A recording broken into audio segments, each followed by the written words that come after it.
You know, games are really powerful, and they're powerful because the games themselves are compelling. And we've always really been interested in how can we use that compelling power of games in ways that are maybe a little different than the top 5 that I just read to you are interested in using it. Games for Change is an organization that's been at the forefront of that effort.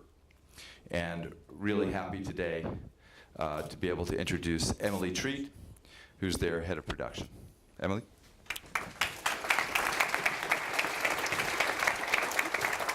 Hi, guys. Can you hear me okay? So I just wanted to start, and I will see if I can see you guys, but by taking a poll and seeing how many people here consider themselves gamers. Raise them high, don't be embarrassed, don't be shy. All right, a lot of the kids in the back, good, good, okay. So, and all right, next question. How many people have games on their phones that they play? Okay, a few more. I would call you guys gamers, but you know. So I'm Emily, I'm Games for Change's VP of Production Services, and we are an organization that promotes using video games for social change. And we work with lots of nonprofit organizations, government organizations, on a series of different initiatives. We do a huge festival every year where we celebrate games in the space. We give out awards. We try to promote developers who are working in this space. And we try to funnel funding into this space. We try to get people to work on cross-platform projects, transmedia projects. And so our whole organization is really just about promoting games in this space. I'm going to start with just a little brief history of the space. Some of you may be familiar with this game from your childhood. Others may have never seen this game before. But this was really, you know, one of the catalysts of the game community. Pong, very simple game. It's been around forever. You can now go online and find 100 different versions of it. And speeding forward about 20 years or so, in the 80s and 90s, there was this really harsh criticism against games that really they were a waste of time. Kids are wasting their time playing shooter games, playing strategy games, playing role-playing games. And this was something that even Hillary Clinton kind of made these bold statements. This is a silent epidemic among children. We must stop games. But it's a $66 billion industry. So something's working here, right? The entertainment community has shifted from media films to interactive media. And we'll talk a little bit more about this. But we're looking at 407 million hours a month of people playing games. And so at Games for Change, we ask kind of, is there something we can do with that 407 hours a month? Media traditionally has addressed social issues of our time. We look at Charles Dickens, who was writing novels about social issues of his time. We see people making documentary films about social issues, a lot of documentary films. If you look at some of the Oscars, the last 5 years, these are all about social issues. These are the Oscar winners for the past 5 years. But again, 407 million hours a month. There must be something we can do with this time. So we bring all of our friends together to come to a conclusion. I can't take credit for this image, but. So we propose at Games for Change that games can address the social issues of our time. So I just want to talk through some of the latest trends, and then I'm going to share a case study with a project that we worked on. So we're seeing a lot of mainstream adoption. We have seen people coming from government really interested in using games. These actually were speakers at our festival the past few years. Sandra Day O'Connor, she actually, in her retirement, decided that, well, you know, games are really an effective form that my grandchildren are playing, all of these kids are really interested in. And she made the statement that her grandkids could mention, they knew what the 3 judges of American Idol were, but they didn't know what the 3 branches of government were. And that's, you know, that's pretty bad. So she decided in her retirement to create a portfolio of games all around civics. And this is, you know, we're seeing more and more of this kind of energy coming out of government, coming out of nonprofit and private sector.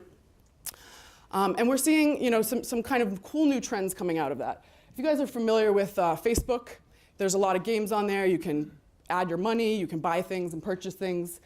This company, they decided to take that model and say, what if we had people and they could actually do activities and take those money that they're putting into the game and turn them into real action. So this is a game where you can actually go, you can select the thing that you're passionate about, and then you can play in your game to earn rewards that then turn into donations towards whatever cause you choose. We're seeing games being deployed into audiences in the developing world. We're working on a project right now where we're creating mobile phone games for audiences in rural parts of India and rural parts of Kenya. And this is a really huge challenge, right? There's no internet, people don't have devices, they don't have Xboxes or PlayStations. So how do we get the games into the hands of these people? Oftentimes it's working with existing infrastructure and networks that are already existing, right? We're working with frontline healthcare workers that the government has deployed with feature phones, the phones that you push buttons, not smartphones. And we're embedding our games, we're embedding our games onto those devices so that when these frontline healthcare workers go to the homes of these people in these remote communities, they can play these games. And all of our games are about health awareness, pregnancy awareness, a range of different issues about kind of healthcare and developing world. And you can see also there's money now coming from USAID, from the government, funneling into these types of projects.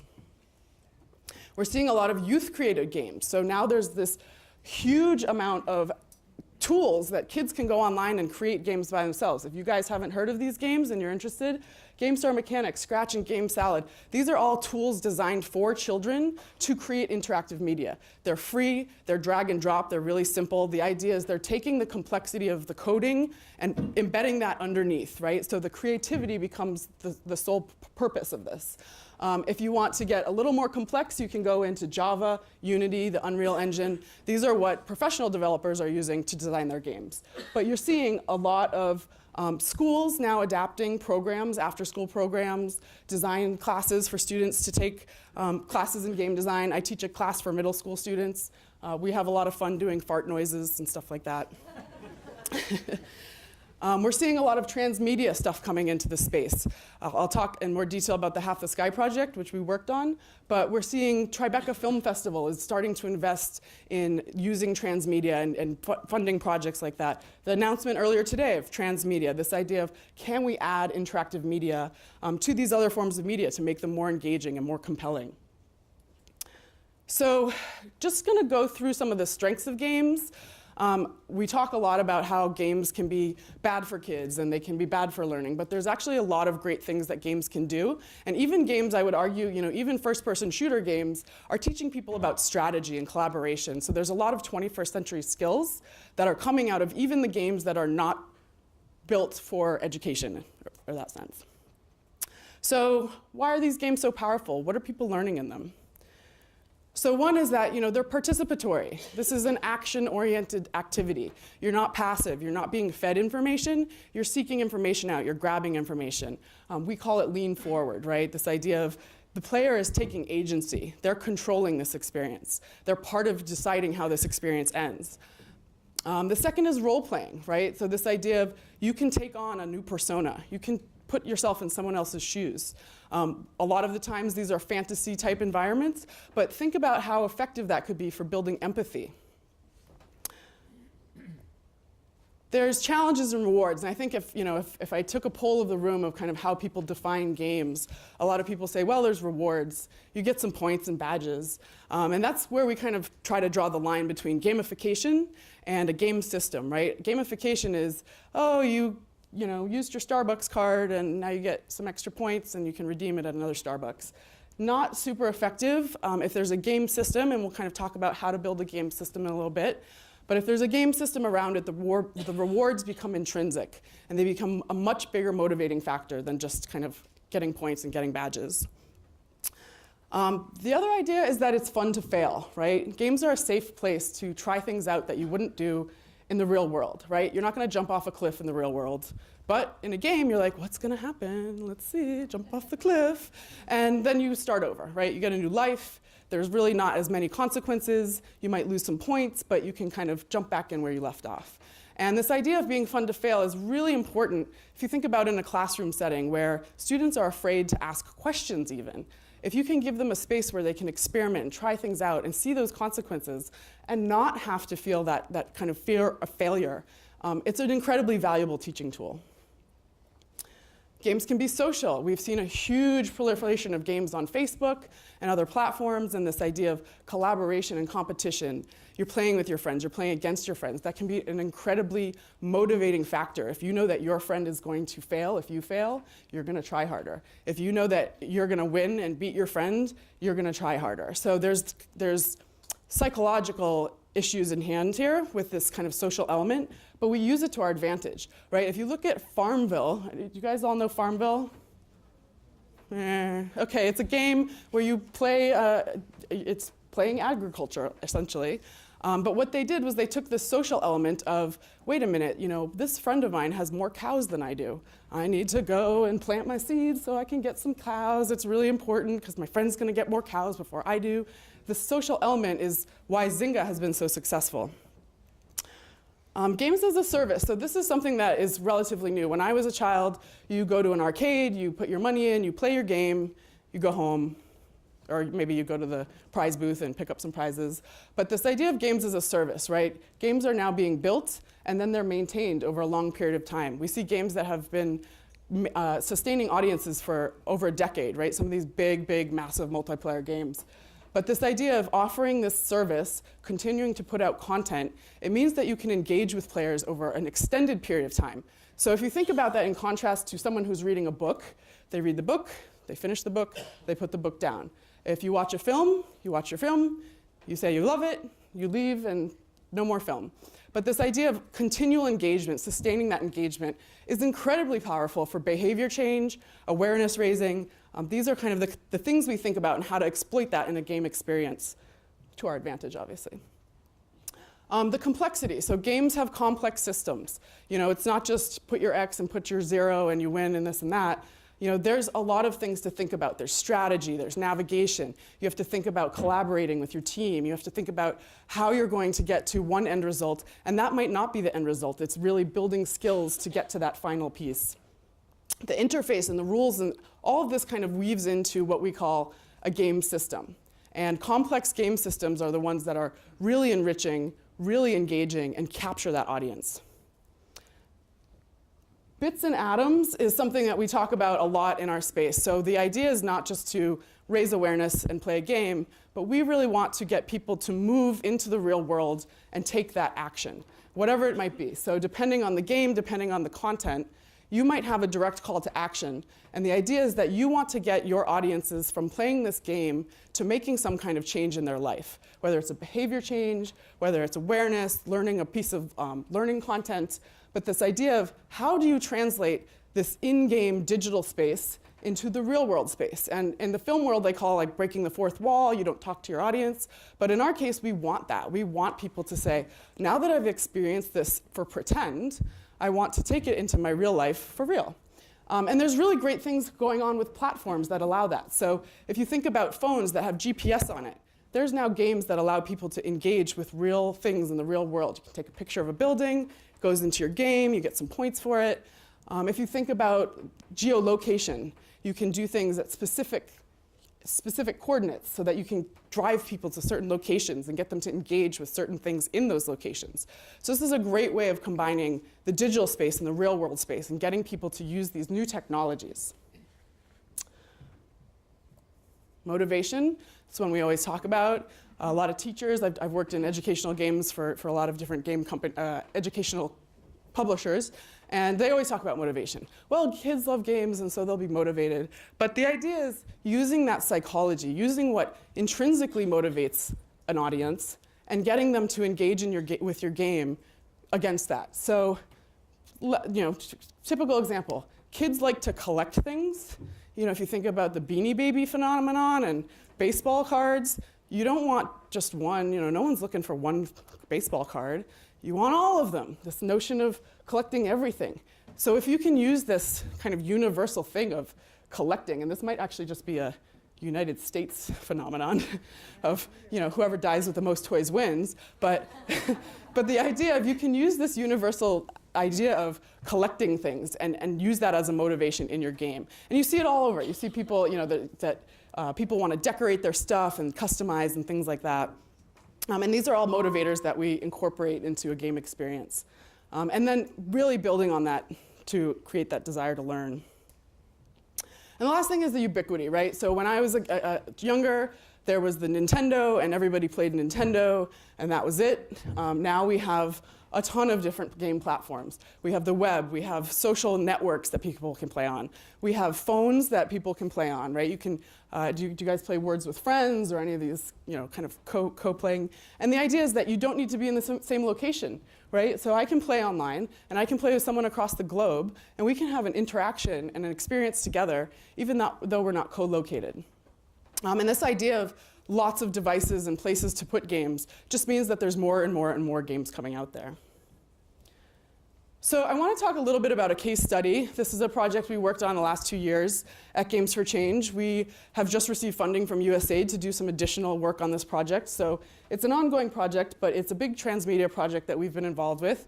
Some of you may be familiar with it. Half the Sky was a book written by Nicholas Kristof. He's a journalist for the New York Times.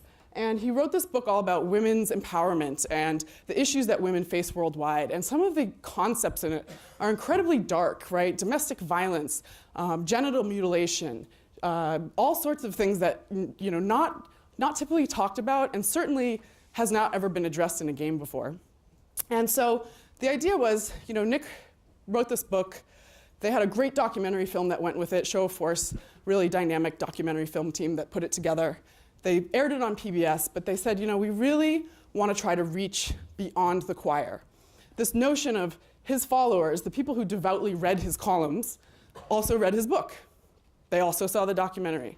But we were thinking, there's a whole audience of people out there who've never even heard of this, and who don't think about women's issues and don't think about these kind of things. And so can we reach them? And so what we decided to do was create a Facebook game that we could splash all over the world. And we invited a bunch of partners to work with us. And we thought, OK, we're going to make this great Facebook game. Now what do we do? OK, we've got an idea for a game. It's all about really sad issues and really depressing things and how hard it is to be a woman. And it's super tough. And, OK, let's make it really fun. So where do we start? So we really, we kind of took a step back and really were kind of thinking from a almost philosophical level and said, if we focus on the negative, it's not going to be very fun. And it's also sending the wrong message, right? We're not trying to highlight like, this is so bad, this is so bad, this is so bad.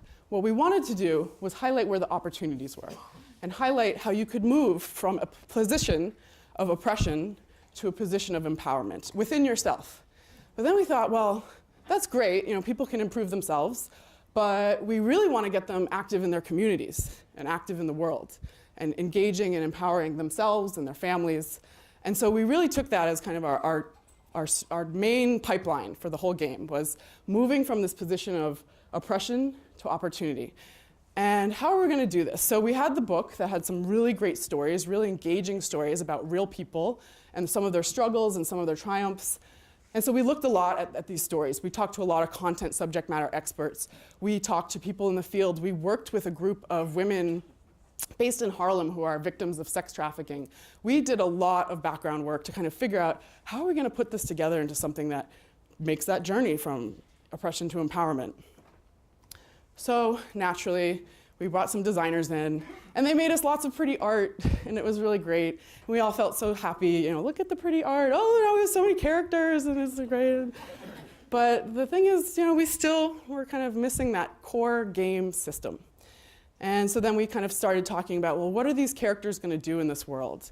And how are they going to engage? And how are these stories going to unfold? And so we also didn't want to kind of isolate the situation and say, this is a problem in the developing world. This is a problem over there. We wanted to very much say, this is a problem even here in the States. So even when we were thinking about terrain and designing this place that we were going to play this game, we were thinking, we can't just isolate one specific country and say, all of these issues are country specific, right? This is a Kenya issue. Because it's not really true. There's domestic violence here in the States. There's sex trafficking here in the States. So what we decided to do was instead make this a global journey. And the idea is that through the game, you actually travel across the globe into many different countries and engage with many different people and learn about many different things. So we made it look really pretty. But we still kind of felt, we're missing this core system. People will come and they'll engage with characters and they'll buy things and do things and interact, but there's really not that purposeful goal in the game. And so what we decided was we needed to kind of take a step back again and look at the content and look at the partnerships that we'd built. So this is actually a map of our story flow, which you can see is kind of, you can't see the details in here, but each of these boxes represents a completely different issue. So if you are looking for a really depressing overview of all of the issues that women face globally, we've mapped it out right here into a story. But the idea is that we then kind of use that to kind of be the linear component of the game that gets you from start to finish. But we want it to be exploratory. So the idea is you can move around and experience these different things in whatever order you want. We still felt, okay, we've got a story, we've got a narrative, you go through this journey, you engage with other characters, but there's still something missing. We had an incredible team of partners on this project. And a big part of the partnerships were these ones at the bottom, the NGO partners. These were organizations we worked with for subject matter expertise. They're working with people in the field. These are people who are experts on all of these different issues, so domestic violence, poverty, education, healthcare. Each of these organizations represents a different kind of facet of these issues. And so what we said was, we're working with these great organizations. They're doing all this really great stuff. We're just making games, you know, we're doing the fun stuff. But these are the guys who are really out there doing really hardcore things and really making a difference. So we thought, what if there's a way to take this game and really highlight their efforts, and then also take this idea of a monetization model, which is very popular in Facebook games and social games, this idea of making in-game purchases, and flipped it over and said, every time somebody engages with this game, donations are going to go to these organizations. We're going to send them money for their efforts. And that's what we did. So we used this game platform to both raise awareness to these causes, to these issues. We raised awareness to the nonprofit organizations, We switched it so that the organizations were then getting donations, receiving donations from the gameplay. And we were also able to acquire some really great sponsorships so that even players who couldn't make donations or who weren't interested in making donations would still be able to unlock free sponsored donations. And so we saw a really incredible thing happen here. This is an all experiment. We had no idea if this was going to work. If you look over here on the left-hand side, we have what we call a help meter. If any of you guys are familiar with the nonprofit space, they frequently use a thermometer to indicate how much money they've raised. So we took that notion and said, okay, can we make this a competitive thing where you're trying to raise as much money against your friends and unlock these donations? And so the idea is if you get up to a certain point, you unlock a donation towards one of these organizations. And this gameplay became part of the main system of our game. And when we talk about a system is, you know, the idea that you're not just trying to acquire one skill and then you win. It's that you're acquiring many skills along the way, and there's a higher goal, there's a deeper goal. So we created this opportunity for people to make in-game donations, and we saw some really great things come out of it. The first is we had a lot of players. For a game of this size and the game of this type, and especially subject matter, we were kind of surprised to see how many people actually responded. A lot of the games in our space don't get the same kind of traction, I'm sure you would understand, as some of the AAA games. We're not Assassin's Creed. We don't have $500 million budgets to create these things. So this was kind of a big win for us. We had players donating. We saw over 250,000 books donated to a Room to Read, which is one of our organizations. They donate books to children in the developing world. They also translate books, so a lot of times the issue isn't that kids don't have access to books, but they don't have access to books in their native language, and obviously that's problematic. We had almost $200,000 worth of surgeries donated, and this is to date. It's still ongoing. People can still make donations, so I encourage you all to play. And the idea is these are surgeries for women who've suffered from fistula, and if you don't know what that is, don't look it up on Google Images. It's not pretty. But the idea that this is a life-changing surgery, and this can change somebody's life. And so we've donated to this organization called the Fistula Foundation, and they are taking this money and funneling it directly into surgeries for women. We've seen almost $500,000 worth of donations So we're seeing people that are putting in $1 here or $2 there. Some people are making bigger purchases and buying bigger things, but for the most part, it's individual people making small purchases that get us to these numbers. And again, looking back at, we have 407 million hours a month. We're trying to take that time and funnel it into something productive. So we encourage you all to do the same. Thank you. I think I have some time for questions. Yeah? If anyone has questions. I'm going to step away from the light for a second.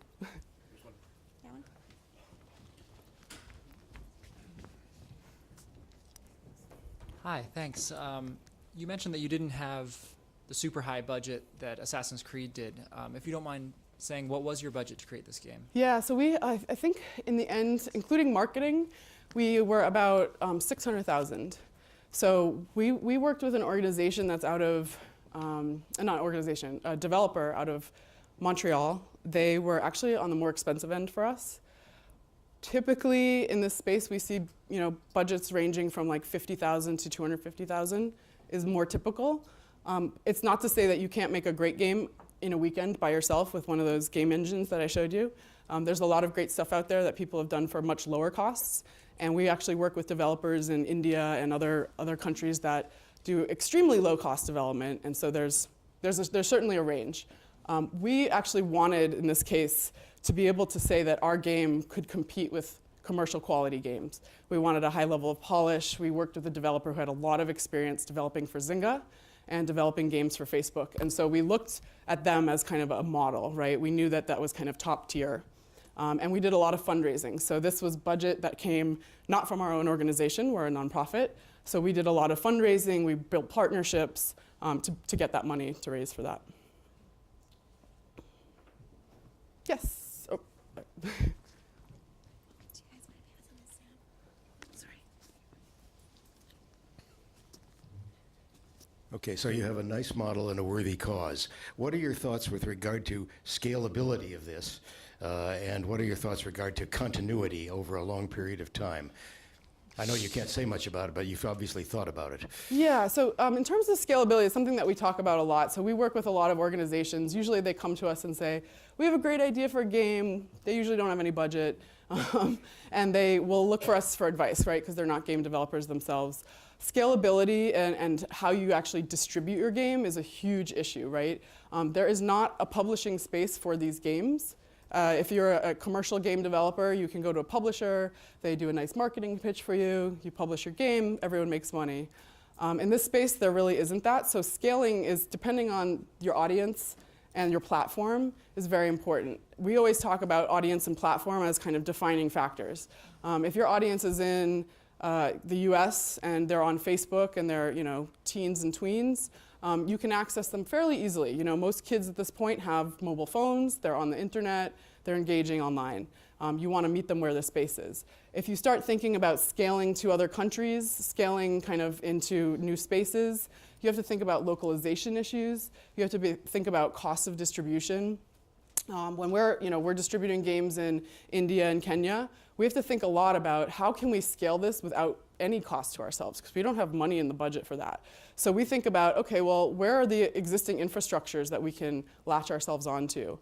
We look at partnerships. So we built a kind of team of partners in both countries to really leverage them and use them to our advantage for that scaling. Depending on the content, so again, if this was multiple choice trivia content, you can scale that very quickly, very easily by just throwing it into a quiz generator type game, right? That's super easy.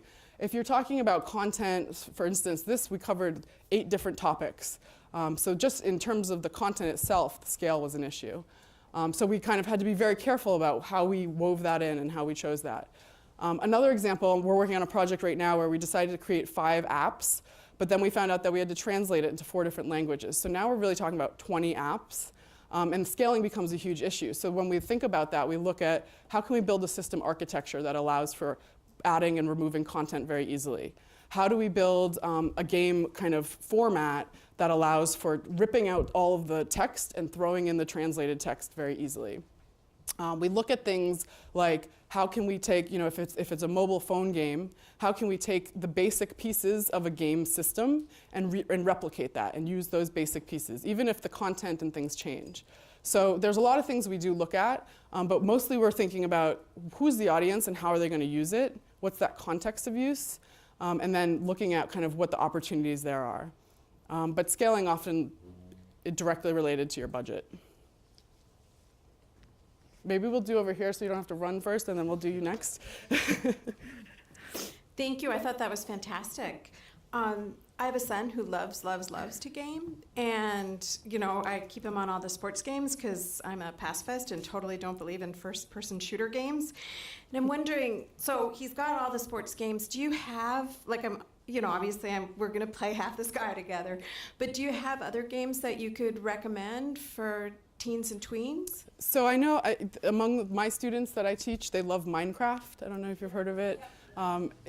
Kids will spend hundreds of hours building this stuff, but it's an educational system and it's a creative system. So it's not violent, to your point, and I know a lot of kids really enjoy it.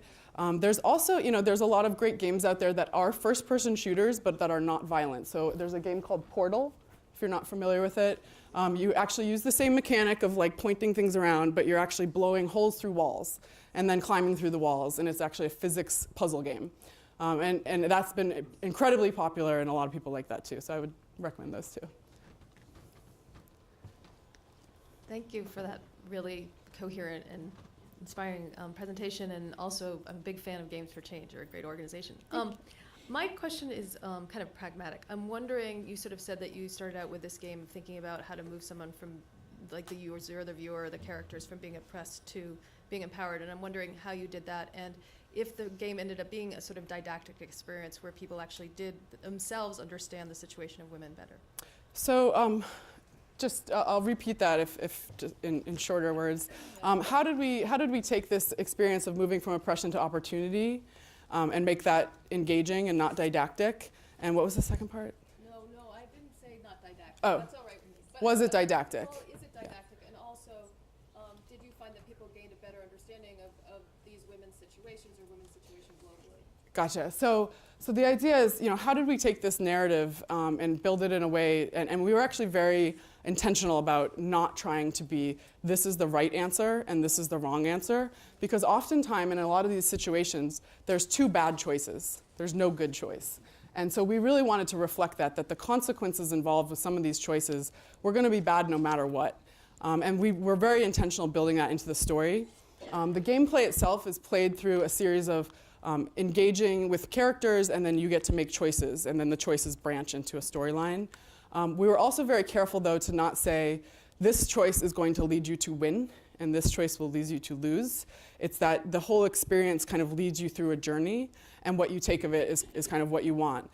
The other thing that I didn't mention that we built into the game was this idea of direct action. So after we've introduced a topic, we then say to the players, here's where you can get involved in your community to get involved in this kind of issue.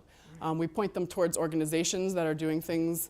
We point them towards opportunities to either get involved, make donations, learn more, watch a video, and this idea of explore more if you're interested, right? So that's where we, in our term, how we were measuring success was how many people were we driving into this direct action. It might be signing a petition, might be going to a website and finding more information and signing up for a newsletter. And these were all things that, again, came right out of the NGO partnerships that we had. So we asked them, what could, if players are playing this game, what's the most meaningful thing they can do to engage and make a difference, right? And we selected those things and wove those into direct action items. But we were very intentional, and the didactic thing was something we had to be really careful about. In games, not only do games have to work, like software, but they have to be engaging and fun. And we knew that the subject matter also was going to be somewhat controversial. I don't want to say offensive, but controversial for some people. And so we wove in lots of opportunities for testing and getting that feedback. And so at the end of maybe 6 months of development, we rolled out a beta to about 2,000 people, and we invited their feedback. And one of the things we heard was, this is a game about hating men. And we were like, not really, that wasn't the point, but point taken, we didn't want people to receive that. So we actually went back and rewrote a lot of the scripts so that it was very much, this is a solution we're looking for together. We're embracing men, we're embracing women to come together and find a solution here together. That men aren't the problem only, because women are also part of the problem in some places. In a lot of communities, you'll see that mother-in-law actually has more influence over the women in the family than the husband. So we wanted to make that very obvious, that we weren't trying to kind of point fingers. And so we went back and did a lot of revisions. But in the game world, testing is key. Thank you very much, Emily.